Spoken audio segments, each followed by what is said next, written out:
High বন্ধুরা, তো আমরা সন্ধ্যা হয়ে গেল। সন্ধ্যার সময় যাচ্ছি হনুমান মন্দিরে। আজকে যেহেতু মঙ্গলবার, এদিকে নববর্ষ, এদিকে আবার তোমার মঙ্গলবার, তাই হনুমান মন্দিরে যাচ্ছি। তো চলো, এসে পড়লাম হনুমান মন্দিরে। তো সোনাকে বলছি, সোনা হাই বলো, হাই।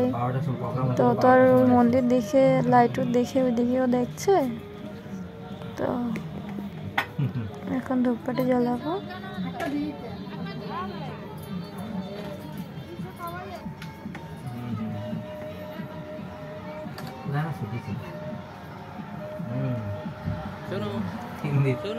সোনাকে নিয়ে ভাবছিলাম জ্বালাবো, তারপরে পাপা বললো যে আমার কাছে দাও, তুমি ধূপকাঠিটা জ্বালাও।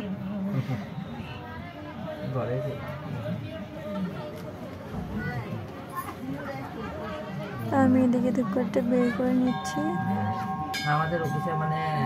ওইদিকে দেখাচ্ছিল হনুমান, রাম আর সীতাকে। তো আমি এদিকে ধূপকাঠি জ্বালাচ্ছি।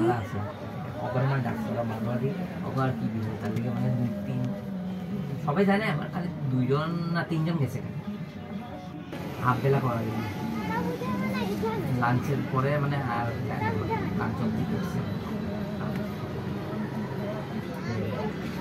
তো আমি এদিকে ধূপকাঠি দেখাচ্ছি। প্রথম মহাদেবকে দেখিয়ে দিলাম, তারপর এখন এদিকে দেখাচ্ছি।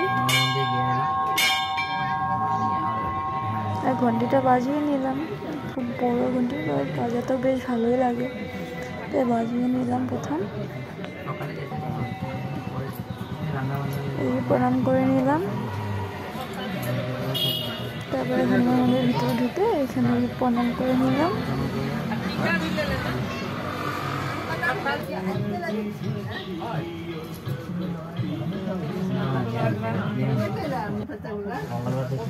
তো পূজা হয়ে গেল আমাদের।